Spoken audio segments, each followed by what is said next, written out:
I'd like to welcome all of you to the second annual Pee Dee Fiction and Poetry Festival.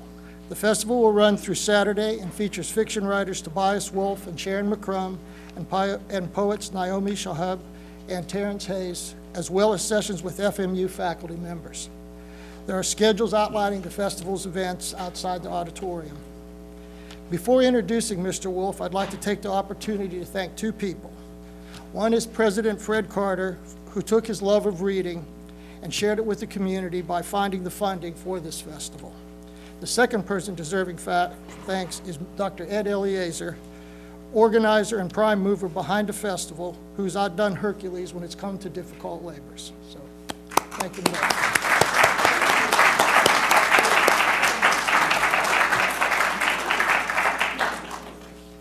And now it's my pleasure to introduce Mr. Tobias Wolff. He's the author of two award-winning works of nonfiction, This Boy's Life and In Pharaoh's Army, and three collections of short stories, In the Garden of the North American Martyrs, Back in the World, and The Night in Question, as well as two novels, The Barracks Thief and Old School. He has won, among others, the Ray Award for Excellence in the Short Story, a Los Angeles Times Book Award, and the Penn Faulkner Award. His new book, Our Story Begins, a collection of new and selected stories, will be published by Knopf in March of 2008. Much of the power of Mr. Wolff's writing comes from his characters' attempts to define an inhabitable self and then reconcile that with what they eventually come to learn about themselves. The world is often not kind to Mr. Wolff's protagonist. They are tested in large and small ways, and most, but not all, of his characters discover that they are not quite equal to the challenge. But it's precisely in their all-too-human struggle that Mr. Wolff's art and empathy reside. Whether it's with the young girl stranded in an empty theater who's slowly shedding teenage fantasies for some harsh adult realities, or a lonely busboy and apprentice writer who eavesdrops on a conversation and accidentally discovers the beginning of his own voice and vision as a writer and what pursuing each will ask of him. Or a young husband and father who's tempted by all the contradictions our culture kicked up in 1968. Or finally, with a young soldier who comes to see his tour of duty in Vietnam, not as what JFK called at the time God's work, but rather as synonymous with serving in Pharaoh's army. Mr. Wolff's work frequently calls to mind the work of Anton Chekhov. Like Chekhov, Mr. Wolff is a moral writer, but never a moralizer. Like Chekhov, Mr. Wolff looks at the world and humanity and doesn't flinch. And finally, like Chekhov, Mr. Wolff reminds us, sentence by sentence and page by page, of one fundamental truth. Literature matters, both in the making of it and in the reading of it. And that is, after all, what brought us here tonight. Would you join me in welcoming Mr. Wolff?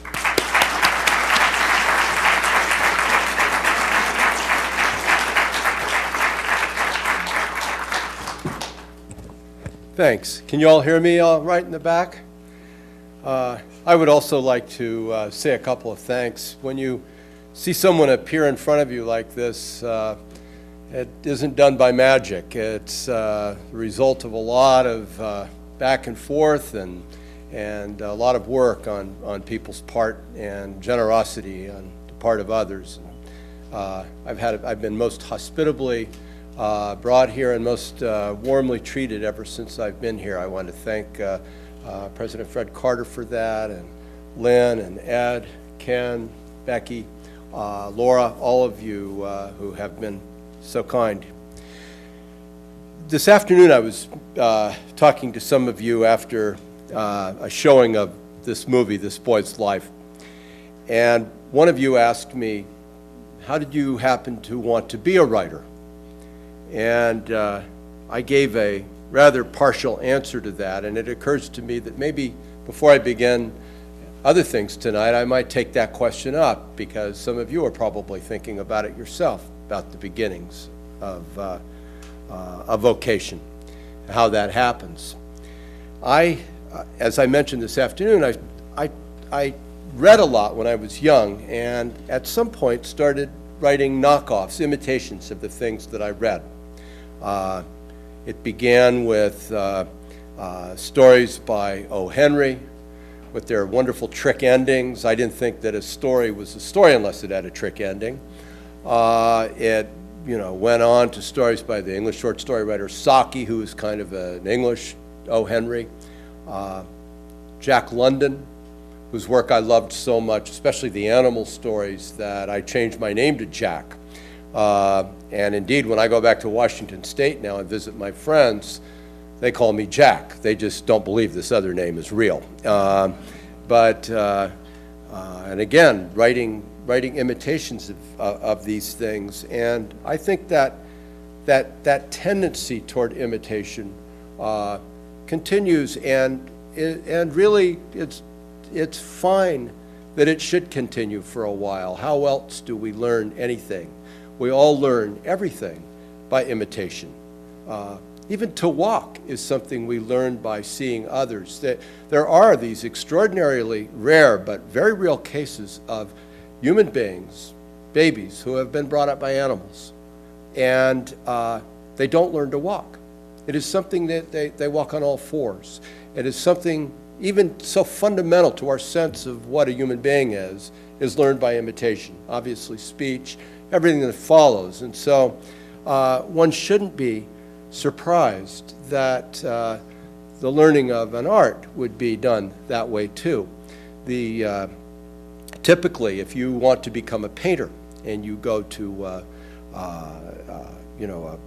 art workshop, your master will send you to a local gallery to copy masterpieces.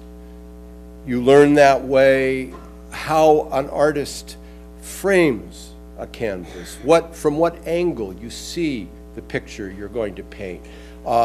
You learn about how you make a palette, what the palette is that you're going to use of colors, of how an artist would use light, what you leave out, and what you put in. All those things you can learn by simply copying and seeing what decisions, because you have to reenact them yourself, an artist made. One of my sons is a professional musician. He's a saxophonist.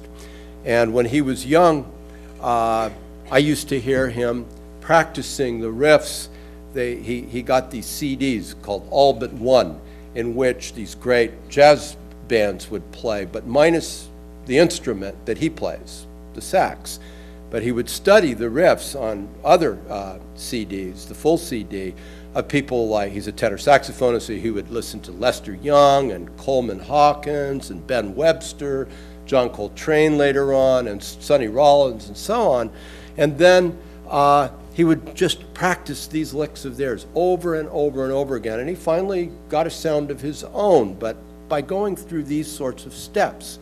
And, what musician has not been to a conservatory of some kind? Even someone as inventive and original as Keith Jarrett, for example. So these are steps you learn in that way. But oddly enough, often people seem to leave writing out of that. They think that that's something you ought to just be able to pick up and do well right away. So say you read Hemingway's story, A Clean, Well-Lighted Place. Well, I don't think there is even a monosyllabic or polysyllabic word in that story. It looks really simple. And you can get to the end of that story and you think, well, hell, I know all those words. I'll just put some words in a good order like that, and I'll be Hemingway, And the sense that you develop as a writer by constant, attentive practice and rewriting and doing things again and again, coming back at them again and again, and indeed from imitation of trying to catch a certain tone, certain way of telling a story, certain way of picturing people. All those things you have to learn at some point by noticing what other people have done and trying to find a way of doing them yourself. This is a long way around the barn by thinking about this whole process of becoming a writer. The first person who ever told me that I should be a writer was a classmate of mine when I was, actually it was about a year older than I was, when I was a freshman at Concrete High School. And I'd been writing stories for years, but I'd never really, the very working class atmosphere that I grew up in rural Washington was there were no writers there. I never knew any writers there, and it just wasn't something that it would occur to most of us to be. I love to read, I love to write, the two things I never really put together as a sense of what I might do with my life. But I used to write so much that I'd give extra stories that I'd written to friends of mine to turn in to their teachers for extra credit. And so I gave this one friend of mine a story, and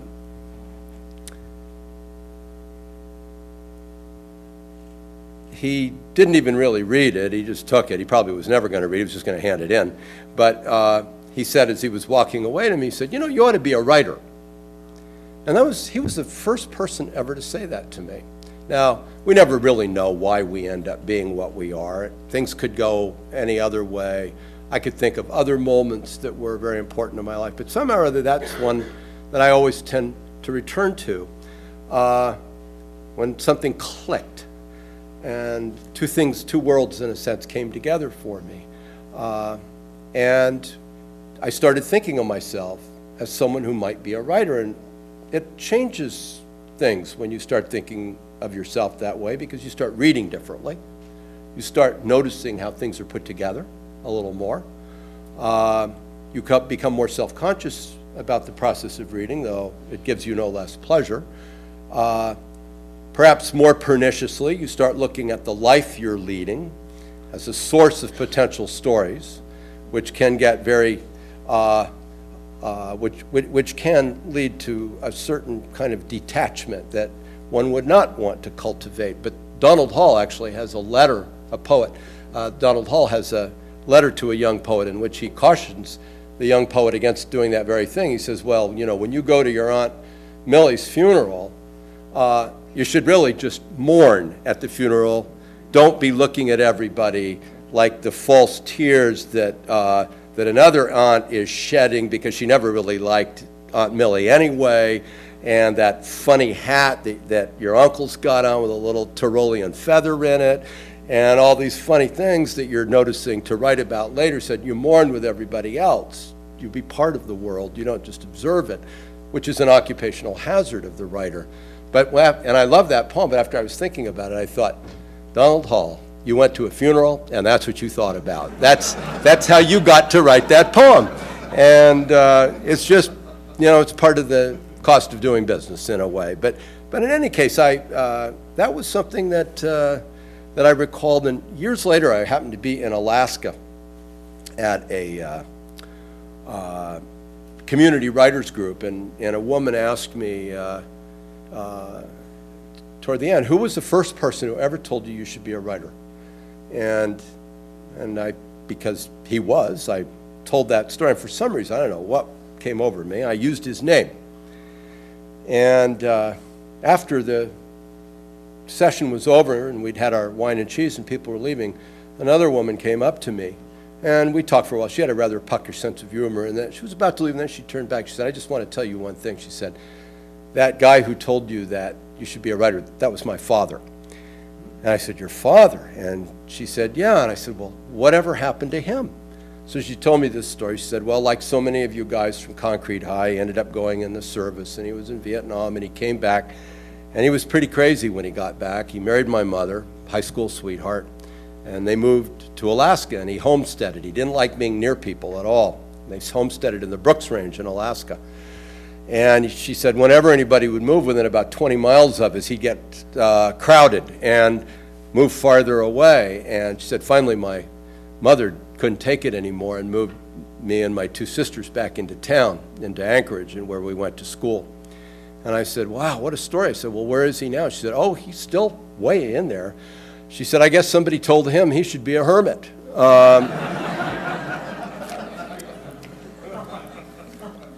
It's so strange. I mean, I couldn't make that up. So strange the way life boomerangs on you in this way. These stories come back.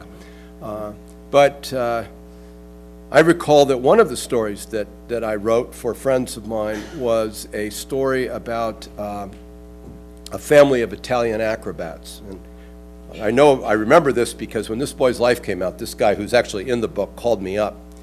And he said, I hear I'm in this book you've written, and I hear I'm not going to like it. And I said, gee, I hope that's not true. And I sent him a copy, and in fact, he liked it. So he called me back up, and we were talking about the old days, and he said, do you remember that story you gave me about the acrobats? And I said, well, no, I don't. And so he went through it, and then I remembered. It was about a story I'd written. I was obviously reading O. Henry at the time, about a family of Italian acrobats. And you can see, you know, I'm really writing about what I knew.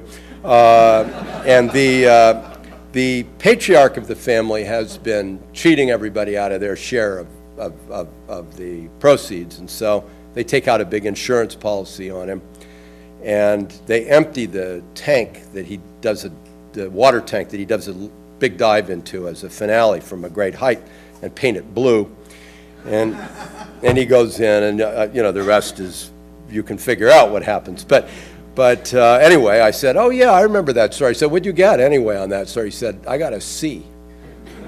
And I said, a C? And after, I was, you know, in my 40s, after all this time, it was like a blow to the heart, you know.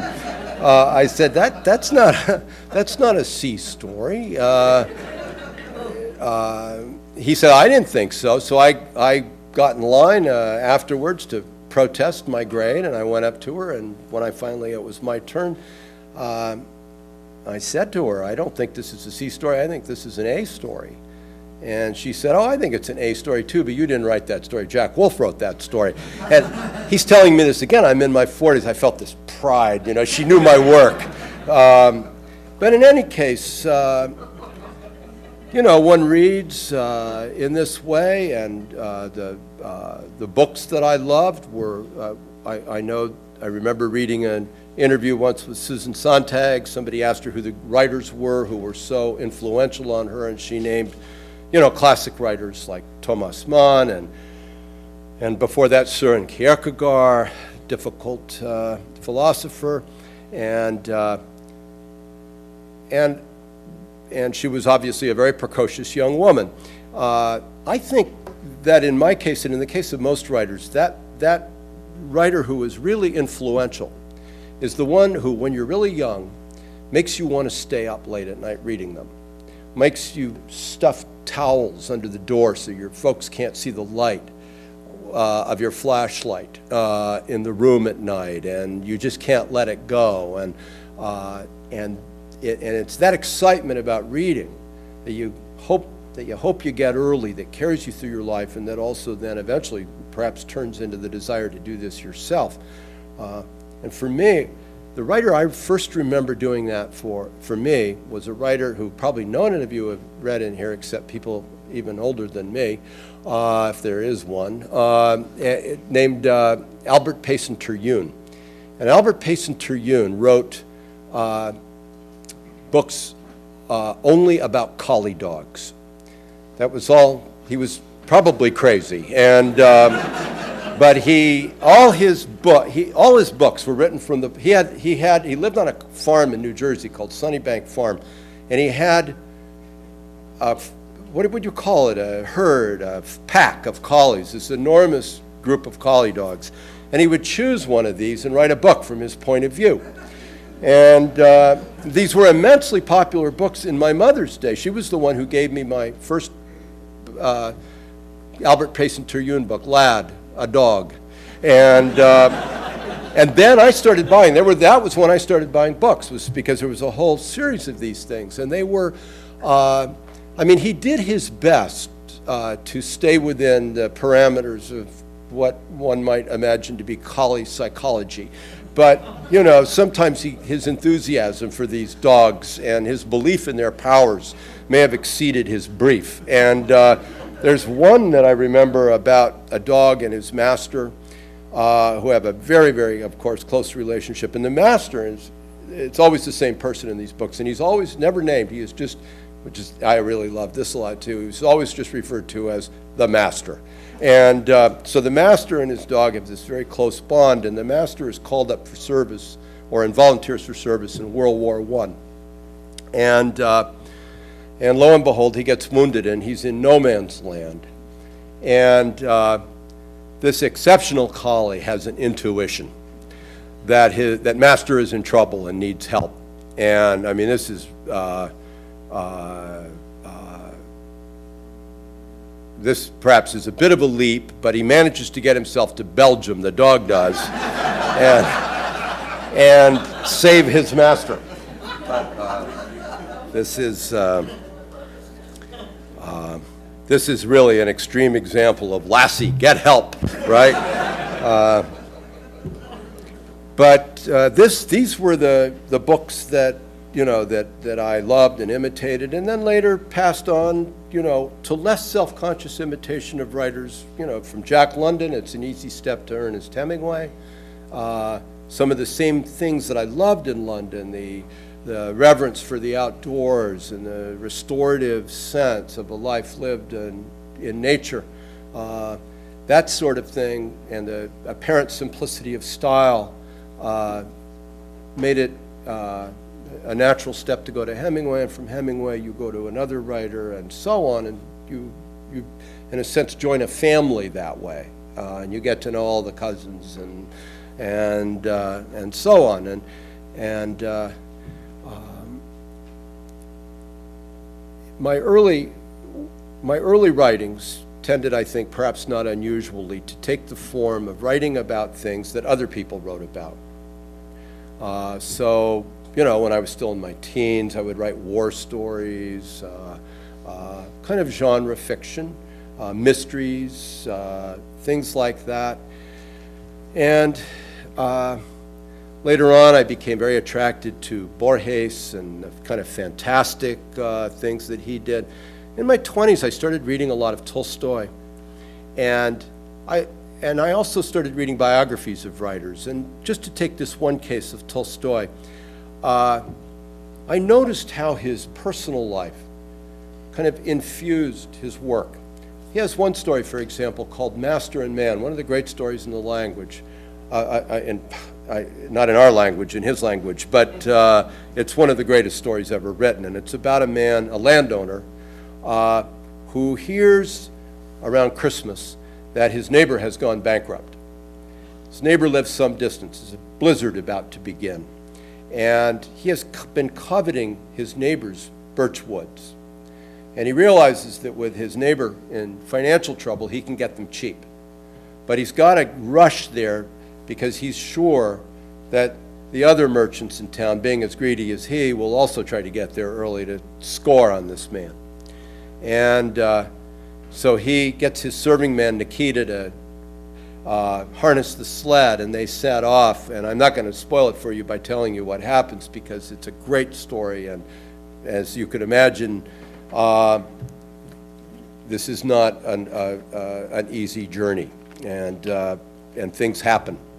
But having read that story, I loved it so much, I happened to be reading a biography of him in which they recorded a lot of the journal entries that he made. He kept a journal every day, and so did his wife. And at night they would read these to each other, which sometimes caused her pain because he was not always faithful, but he always wrote down what he did. And but it was part of his need to be absolutely clear about himself, to himself. He put everything down, and he has an entry in there about hearing that a neighbor has gone bankrupt, and that his first thought is, how can I get these woods then? I'll make a killing here. And then he catches himself thinking that way, and he steps back and he writes in his journal, you know, what sort of thing is this, that a man, when he hears that his brother has had a misfortune, immediately tries to think of how he might profit from it? And he goes on in that vein. So you get the sense, and then you can see how it turns into the moral germ of that story is in himself, in his own life, some movement of his own spirit and mind that he catches, that he understands is not unique to himself, and yet he understands the reality of it and the power of revealing that, the necessity really of revealing something like that, and then turns it into this extraordinary story, Master and Man, this deathless story. No doubt that same insight leads into the beginning of another story of his, another classic story, The Death of Ivan Ilyich, which begins with a bunch of lawyers sitting in a room and one of them's talking about a case. One of them's reading the paper. They say, "Oh my God, Ivan Ilyich died." And the first thought all of them has, though they're all saying, "Oh, that's too bad," because they all liked him actually, is, with Ilyich dead, I'll move up to this rung now, and I can get my brother-in-law my job, and then her family, my wife's family, won't be able to say I never do anything for them. And they've all got some calculation going, and I'm sure that that same germ of self-scrutiny that found its way into the making of Master and Man was at work in the making of Ivan Ilyich as well. And so there's a sense in which, though events themselves are not necessarily autobiographically completely played out in Tolstoy's fiction, though occasionally he does that too in his novels especially, there is a sense in which a record of his inner life is definitely the kind of template of his fiction. I mean, that's his kind of reality. The inner reality is what finds its way into the characters themselves. And with that kind, and you see that also in Fitzgerald and in the best of Hemingway, and so on. I could go on all day naming writers who have done that, who have made use of these, of their pain and their struggles, their own dishonesties, all that sort of thing, honestly observed and then brought into fiction, more or less autobiographical, sometimes in the events, but with that core of inner reality. And that was something that seemed to me to be a very worthy project, and that I used very much in my early fiction, and still I hope do. As I was explaining this afternoon, though, at a certain point, I started keeping a more deliberately autobiographical record as something not necessarily to publish, but to use as a bank for my fiction. And it began to take on a life of its own. And when that happens, writers really have to cooperate with that impulse, because we've all of us who write have had the experience of really having to drag our material into life and beat it with a stick to get it to stand up and move. When it comes out raring to go with it. I mean, don't cooperate, surrender to the beast. And so I did in the case of writing this book, This Boy's Life, and turned from writing autobiographically influenced fiction to something that was straight. And so I would like to read, I know that some of you have seen the movie. I think that what I'm reading tonight will not repeat too much what you will have seen. It won't at all, I don't think. For those of you who, I'm going to be starting this kind of in the middle of the book, so just very briefly, Dwight was my stepfather, and I had step-siblings, Skipper and Pearl, and Norma, who was my older stepsister and very beautiful and about to get married. Okay. And my stepfather, as you'll see here, was something of a self-styled musician and an admirer of some musicians. Dwight said that he had once seen Lawrence Welk in the dining car of a train. Dwight said that he'd walked right up to him and told him that he was his favorite conductor. And he probably did, for it was true that he loved the champagne music of Lawrence Welk better than any other music. Dwight had a large collection of Lawrence Welk records. When the Lawrence Welk show came on TV, we were expected to watch it with him and be quiet and get up only during commercials. Dwight pulled his chair up close to the set. He leaned forward as the bubbles rose over the champagne orchestra, and Lawrence Welk came on stage, salaaming in every direction, crying out declarations of humility in his unctuous, brain-scalding kazoo of a voice. Dwight's eyes widened at the virtuosity of Big Tiny Little Junior, who played ragtime piano while looking over his shoulder at the camera. He gazed with chaste ardor at the lovely champagne lady, Alice Lon, who smiled the same tremulous smile through every note of every song until she got canned and replaced by the lovely Champagne lady, Norma Zimmer. He gloated over the lovely little Lennon sisters as if they were his own daughters, and laughed out loud at the cruel jokes Florence Welk made at the expense of his slobbering Irish tenor, Joe Feeney. Joe Feeney was the latest addition to the Champagne ensemble and obviously felt himself on pretty shaky ground, especially after the lovely Champagne lady, Alice Lon, was sent packing, and then the ragtime piano virtuoso Big Tiny Little Jr. got replaced by the ragtime piano virtuoso Joanne Castle, who pummeled the keys like a butcher tenderizing meat. When Joe Feeney sang, he held nothing back.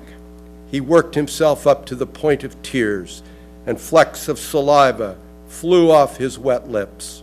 You had the feeling that Joe Feeney was singing for his life. About halfway through the show, Dwight would take out his old Conn saxophone and finger the stops in time to the music.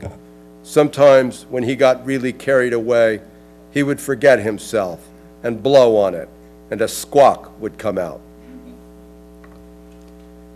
After Norma graduated from Concrete High, she moved down to Seattle. She worked in an office where she met a man named Kenneth, who took her for long drives in his Austin Healey sports car and tried to talk her into getting married. Norma called my mother all the time and asked for advice. What should she do?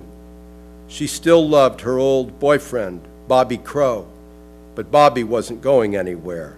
He didn't even have a job. Kenneth was ambitious. On the other hand, nobody liked him. He had very strong opinions about everything and was also a Seventh-day Adventist. But that wasn't it, exactly. Kenneth just didn't have a very good personality. Then Norma called up and said she'd decided to marry Kenneth. She refused to explain her decision, but insisted it was final. Naturally, she wanted to invite Kenneth to Chinook to meet the family, and it was finally settled that he should come up during Christmas, when Skipper would also be home. Dwight got the spirit that year. He made a wreath for the door and hung pine boughs all over the living room. A couple of weeks before Christmas, he and I drove up into the mountains to get a tree. It was early afternoon, a cold, light rain falling. Dwight drank from a pint bottle as we scouted the woods. We found a fine blue spruce growing all by itself in the middle of a clearing, and Dwight let me cut it down while he took nips off his bottle and squinted up at the misty peaks all around us. Once I got the tree down, we started wrestling it through the dense growth, back toward the fire road where we'd left the car. We had walked a good distance, and the going was rough. I could hear Dwight laboring for breath and muttering when he stumbled. I kept waiting for him to bark at me, but he never did. He was that pleased about Norma coming home. After dinner that night, Dwight went into the living room with a can of spray paint and began to shake it. He was very thorough when it came to painting, and if he was using spray paint, he always followed the directions to the letter and shook the can well. The agitator rattled loudly as he swung the can back and forth. Pearl and I were doing our homework at the dining room table. We pretended not to watch. My mother was out somewhere, or else she would have asked him what he thought he was doing, and possibly even stopped him. When he finished shaking the can, Dwight pulled the tree into the middle of the living room and walked around it 2 or 3 times. Then, starting at the top and working his way down, he proceeded to spray it with white paint. I thought he meant to put a few splashes here and there to suggest snow, but he sprayed the whole thing, trunk and all. The needles drank up the paint and turned faintly blue again. Dwight put on another coat. It took him 3 cans before he was done, but the tree stayed white. By the next day, when we decorated the tree, the needles had already begun to drop. Every time you touched a limb, it set off a little cascade of them. No one said anything. My mother hung a few balls, then sat down and stared at the tree. The needles kept falling, pattering softly down on the white crepe paper spread around the trunk. By the time Norma and Skipper arrived, the tree was half bare. They had driven up together from Seattle. Kenneth had to work, but he was all set to join us the following day. Norma must have told Bobby Crow she was coming. He showed up just after dinner that night, restless and grim, silent when Skipper tried to banter with him. He took Norma somewhere, then drove her back a couple of hours later. But she didn't get out of the car. The rest of us sat around in the living room and watched the lights blink on the tree and talked about anything but the fact that Norma was still outside with Bobby Crow. The lights didn't blink at different times like twinkling stars, but all at once, flashing on and off like a neon sign outside a roadhouse. I was in bed when Norma finally came inside and ran to her room, giving long, ululating cries that appalled me and made me cringe in anticipation. I heard Pearl try to soothe her, then my mother joined them, and I heard her voice too, lower than Pearl's, the two of them speaking sometimes in turn and sometimes together, so that their voices formed one murmurous braid of sound. Skipper shifted in his bed but slept on, and in time, as Norma's keening subsided, I lay back and went to sleep myself. Kenneth pulled up the next afternoon, and by dinner time we all hated him. He knew it and relished it, even sought it out.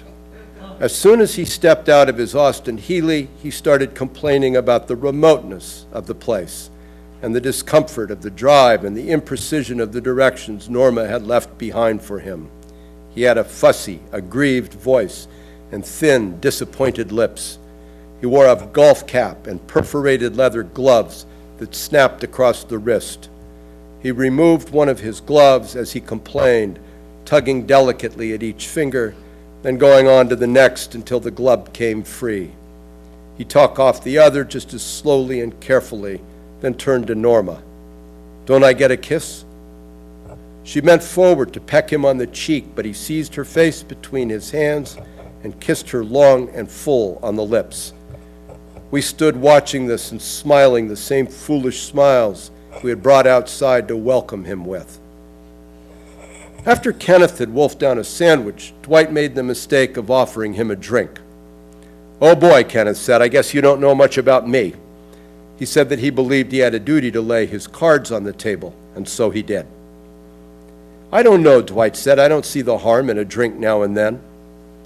"I'm sure you don't," Kenneth said. "I'm sure the drug fiend doesn't see the harm in a needle now and then." This led to an exchange of words. My mother stepped in and acted jolly and moved us from the kitchen into the living room, where she must have hoped that the presence of the tree and the gifts would remind us why we were together and call us to our better selves. But Kenneth started laying more cards on the table. There truly was no end of them. Skipper finally said, "Look, Kenneth, why don't you lay off?" "What are you afraid of, Skipper?" Kenneth said. "Afraid?" Skipper's eyelids fluttered as if he were trying to confirm some improbable image. "I only tell you this because I love you," Kenneth said, "but you are very frightened people. Very frightened.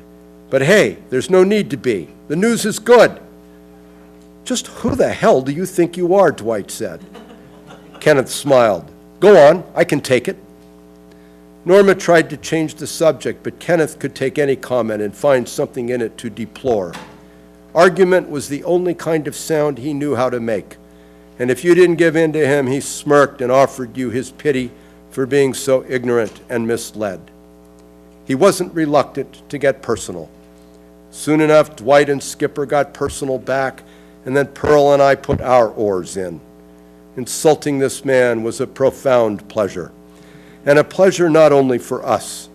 A flush of excitement came into his pallid face as the words got meaner and harder to take back.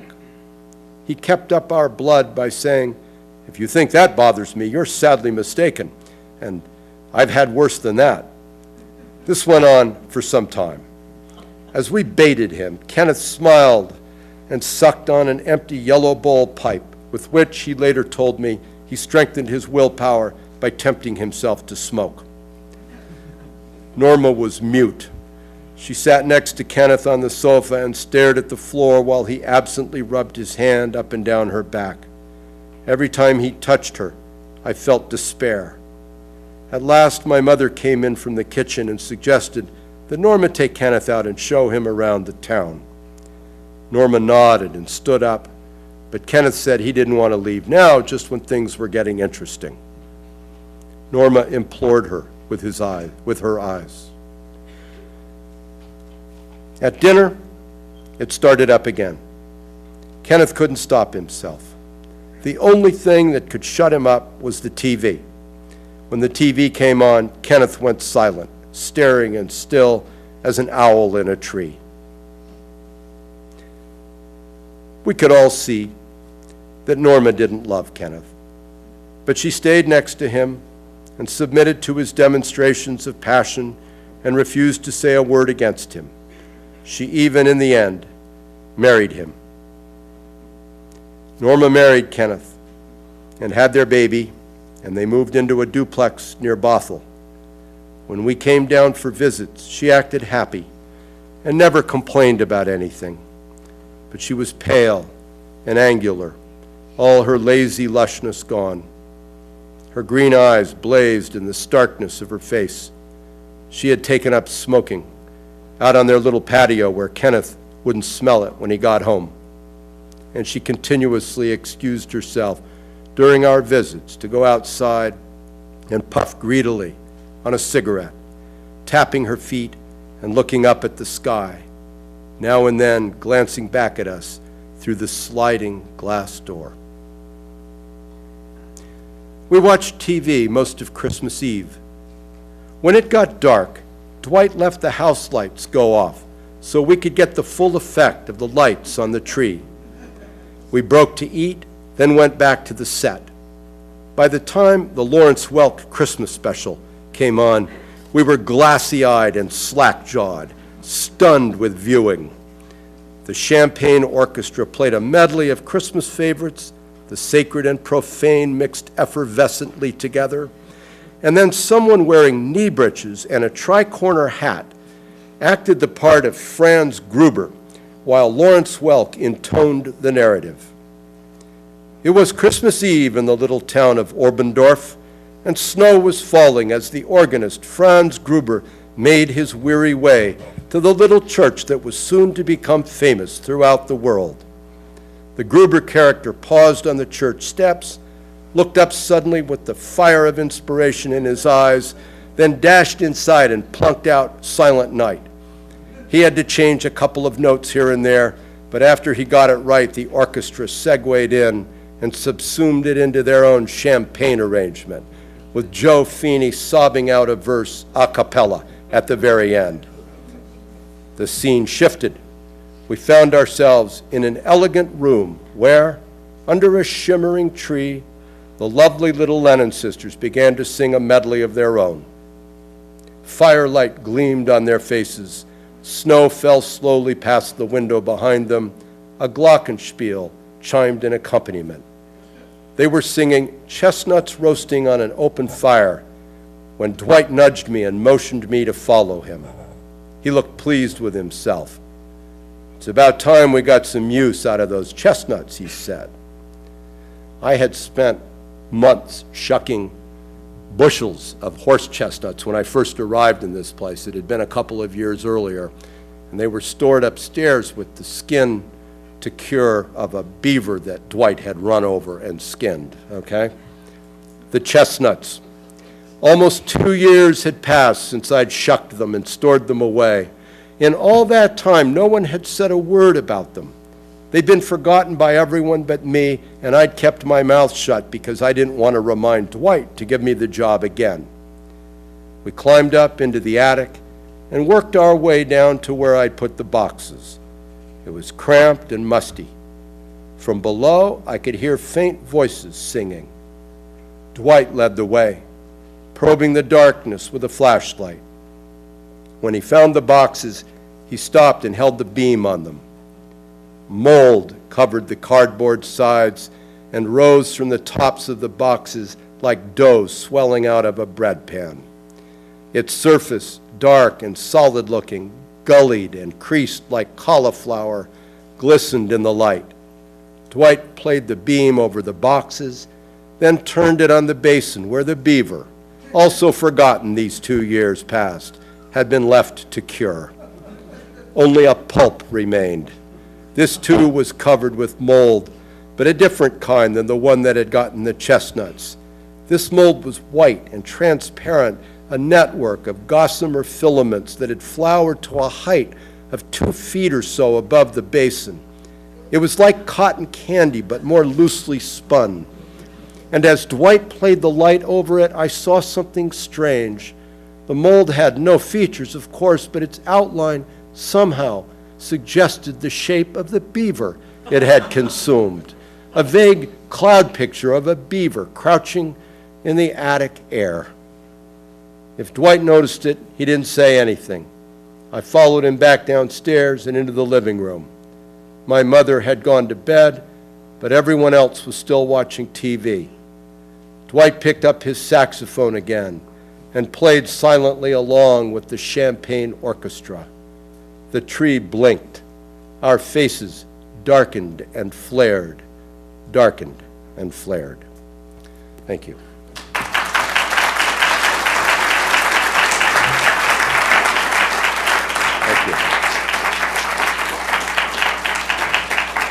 Thank you. Obviously, when they turn something into a movie, they can't put everything in it, and this was something that I thought I'd read tonight as it was a scene that was probably necessarily cut from the movie. Well, I'm happy now to open the floor to any comments or questions for the next 10, 15 minutes.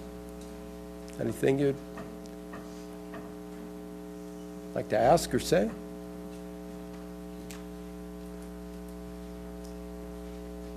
Yes.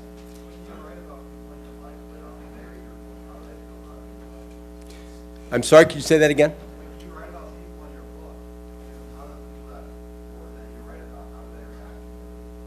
Good question. When I write about people, and then they read about themselves later on, how did they react?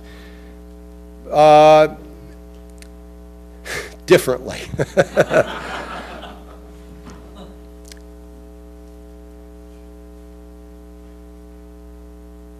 I haven't, as I was saying this afternoon, I haven't ever been challenged on factuality. But I have been challenged. I certainly, for example, my stepsister thought that I had been unkind to her fiancé in this book. And there's no doubt at all that my stepfather thought I had been unkind to him in the book. And actually, I thought I kind of dialed back on my, sense of who he was. This was a man, after all, who once tried to kill my mother, and it's sort of hard for me to accord him the full kind of measure of compassion and fellow feeling that I might someone else, and it no doubt shows up in there. And indeed, one of my stepsisters later told me in a very reproachful way, well, I hope you're happy because he got diabetes and lost one of his legs, and I had my daughter read the book to him while he was lying in bed with one leg, and you can imagine how miserable he was, and I tried to be contrite about this, but I did think that there was a problem with a choice she had made of what her daughter might read him while he's lying there. I don't think he would have read it on his own, and but of course he didn't like it. And my mother had, I showed her the manuscript before it went into print. Not that she could change, so she could change anything, but so she'd know what was coming out, because those are my memories. And there are different ways that people have of dealing with this problem, and it's a real one. And I honor those who are so troubled by it, as certain people I've known have been, that they eventually decide not to write about people close to them. I mean, I understand the emotional attachments that they are respecting when they make that decision. If I were to let that stop me, I wouldn't write anything, because so much of what I write has to do with my closeness to different people, and I would, in a sense, be held hostage to their anxieties as a writer, and I can't allow that. So my way of dealing with it is to try to put myself under the same lens that I put other people under, to put myself under the same kind of scrutiny of every kind, and not to view myself, as some writers in their memoirs do, I have to say, as kind of unimpeachable sources who always keep their courage when everyone else is fleeing around them, or always have the smart thing to say, and are heroic figures always. I mean, you know, Lillian Hellman's memoirs, for example, would give an example of that. And you know, I don't see myself that way. I have always been complicit in the things that have happened to me, for the most part, that I regret, and, you know, very much a part of this fallen creation. And I try to write myself that way when I write, and so that I'm part of the world that I'm writing about, which doesn't necessarily please everybody anyway. That is, I mean, I can give that excuse to somebody who's been in one of my books and doesn't like the way they appear, and that doesn't seem to mollify them. But my mother was, you know, is a major character in this book, of course. When I showed her the manuscript, I think she was a little worried about what people might think of her. But after the reviews came out and everybody talked about my beautiful, plucky mother, she was fine with the book. So, you know, it was, that had something to do with it.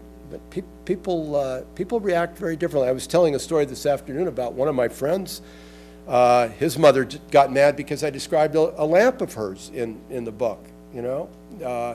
And there's sometimes that, you know, you just can't imagine what will offend somebody. And if you're not going to offend anybody, that's a hard trick to manage. The one person I know who's tried it in a systematic way is Annie Dillard, who's written a memoir, American Childhood. And she gave a copy of her manuscript to everyone who was in her book, who figures in any remotely prominent way in her book, and they got to rewrite that part if they wanted to. That's a very novel way of going about it, and I respect her impulse in doing that, not to tell a story without giving hurt to anybody. I couldn't do that, because then you're really writing 20 memoirs or something. I mean, a memoir to me is the subjective, individual, very personal take on the past of one person, and I take it for granted that everybody who reads a memoir understands that person is going to have prejudices and biases and blindnesses and axes to grind that they're not even aware of, and that you make allowances when you read a memoir in that way. So I wouldn't myself submit to that kind of emotional censorship, but I understand why Annie Dillard did it. I mean, it makes a kind of sense to me. It's a kind of sense that I wouldn't necessarily follow myself. But it's not a problem that goes away. Yes?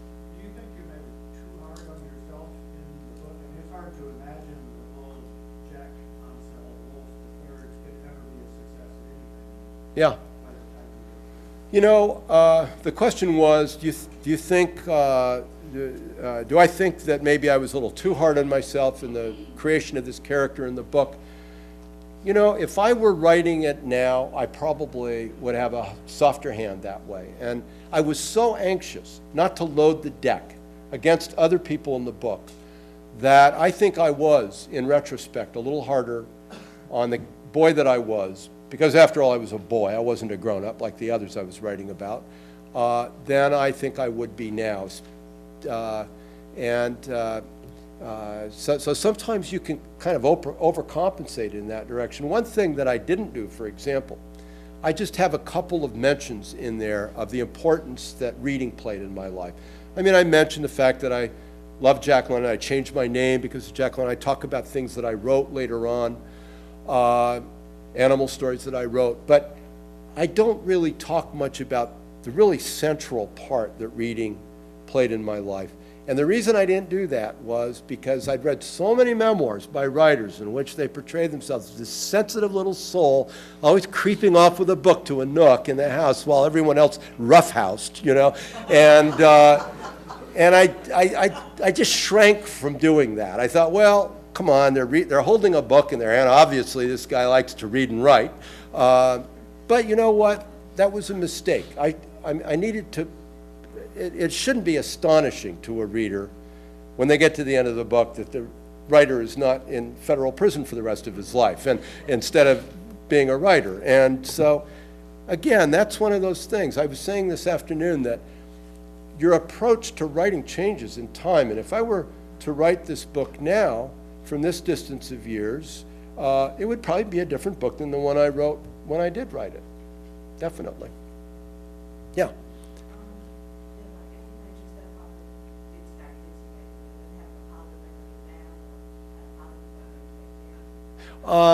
The question was, did anything that my stepfather did when I was young have a positive effect on me then or now?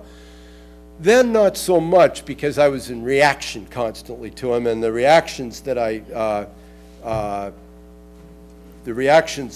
the form they took were pretty destructive generally. But I will give him credit for this, that I learned how not to be a father from him. And I have 3 children, and we are very, very close.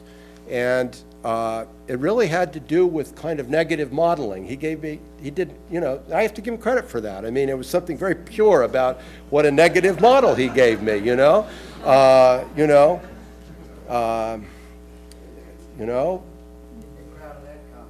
What? He'd be proud of that, I'm sure. But in that way, yes, he had an effect on my life. And also, sometimes when I would hear his voice coming out of my mouth, just that's the worst thing about a bully, is that they get into you. And one day you'll be angry, and suddenly you'll hear the words that person would have used coming out of your voice, and the tones that person would have used. And if you're lucky, you hear it and you stop it.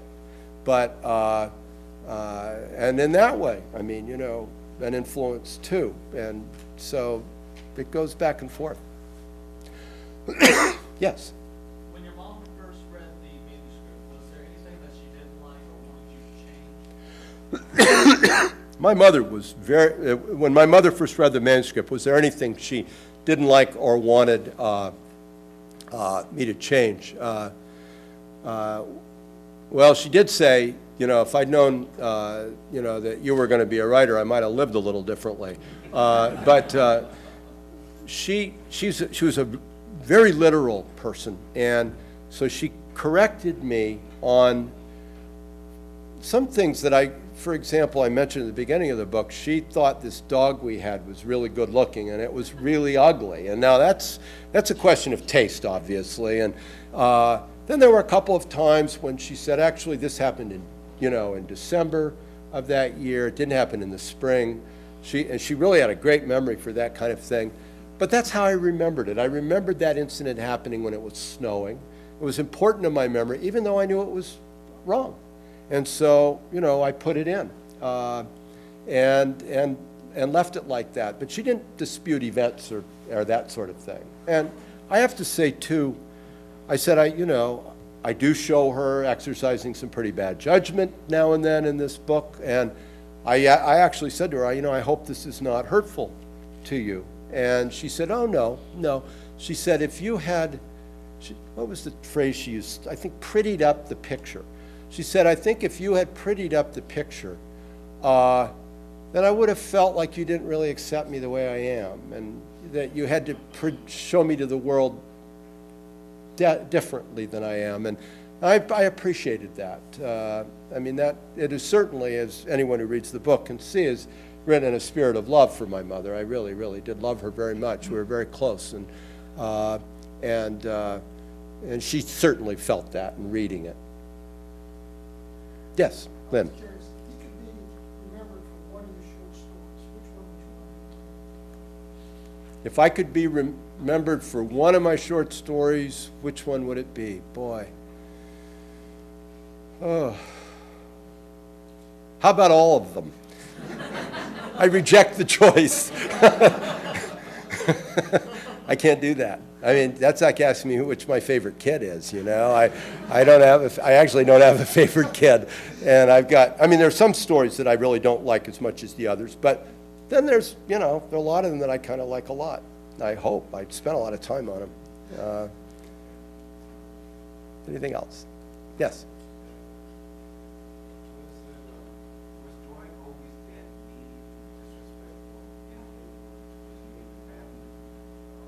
No.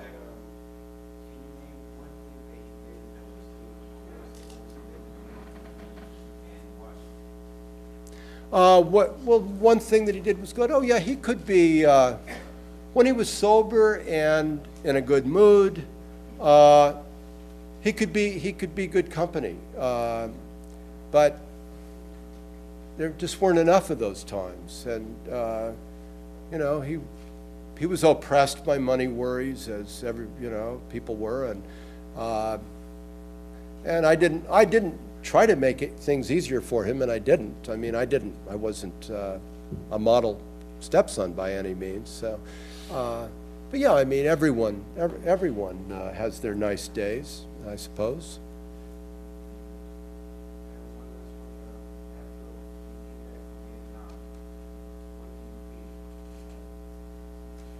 What did I feel after I got back from Vietnam? How was the experience of coming back?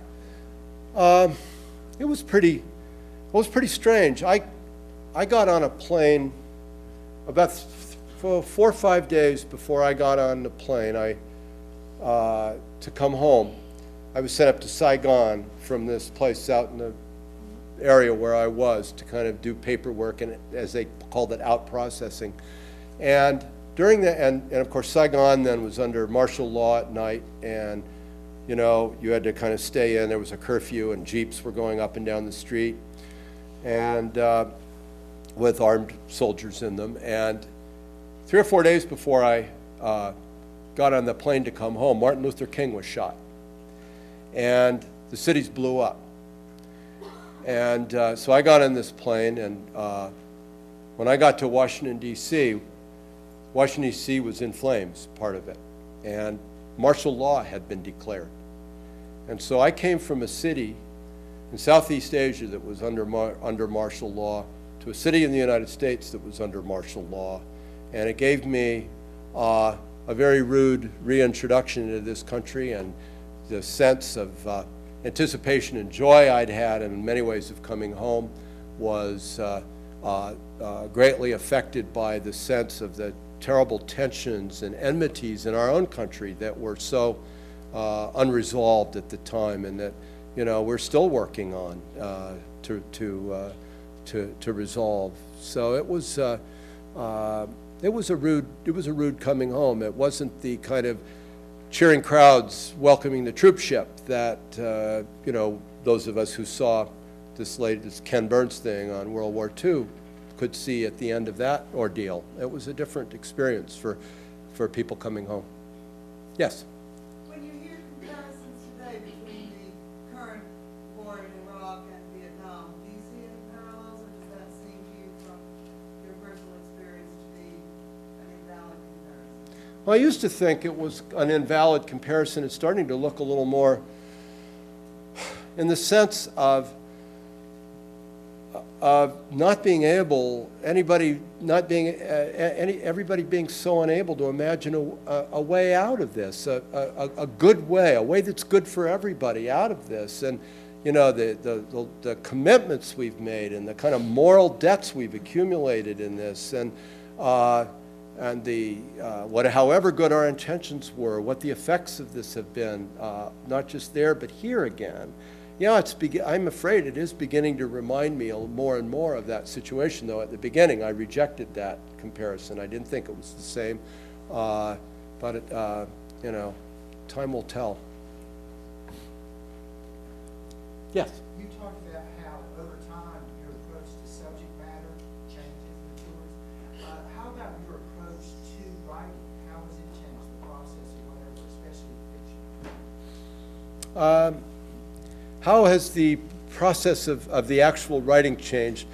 Not much. I hack away at it, and I just, you know, I just try to get every sentence right and try to reimagine it. I rewrite a lot. I always did. And if anything's changed a lot, certainly the being able to write on a computer has been a great, I mean, since I rewrite so much, it's been a great gift to me, because there was so much manual labor involved in the old, like, I changed my characters' names a lot. You can imagine what that's like when you've got a 250-page manuscript, you want to change someone's name, and, you know, all the whiteout. And so I'm just at the level of revision, which I do so much of. This has been a great gift. So that's changed. But the actual nuts and bolts of sitting down and spending time with it and thinking about it and coming back and being willing to spend time with something. I envy people like Updike and Philip Roth and Joyce Carol Oates, who have these abundant, overflowing imaginations and can, I mean, Joyce has probably written a book even as I've been talking here tonight, but, and it'll be a good one, you know? It's not fair, but so there it is. And after a while, we just learn those things about ourselves, and I've learned that I have to spend time with things and just gnaw at them for a while until they give themselves up. And it seems it's always been that way. In the back?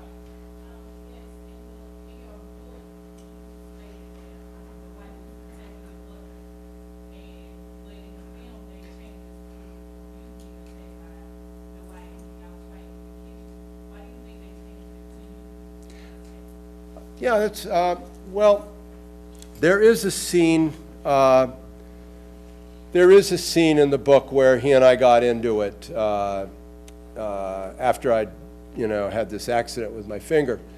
But you're right that they moved the emphasis, the focus of that battle, you know, when he really tried to, he actually did try to kill my mother in the lobby of an apartment building in Washington, D.C., followed her out there. And it's one of those things that, I mean, whenever you see a movie that says this is a true story, then think to yourself, this is not a true story, okay? I mean, they just have to change too many things. And so for dramatic convenience, they didn't want to stretch the story that far into the future. And they wanted to emphasize the contest between him and me and show the mother in a heroic moment and all this. All those things never happened that they showed, you know, at the end of the movie. And so it was all done for dramatic purposes, and I kind of knew they would do that when they bought the rights, and I had an intuition that I didn't admit to myself, because every time they changed something like that, I'd complain about it, and I learned some. I'm a writer, and I should know what words mean. And one of the words that I forgot the meaning of was the word rights. And it was as if I didn't understand that if I sold the rights, I wouldn't have them anymore. And so I attempted to exercise a power which I no longer owned in the way they organized this story, and they were always very polite about it, but, you know, well, we'll take that into consideration. And they, of course, did whatever they wanted to do. You know, it's probably all to the best. If they had taken all my suggestions, it would have been a much worse movie than it is. Shall I take two more questions?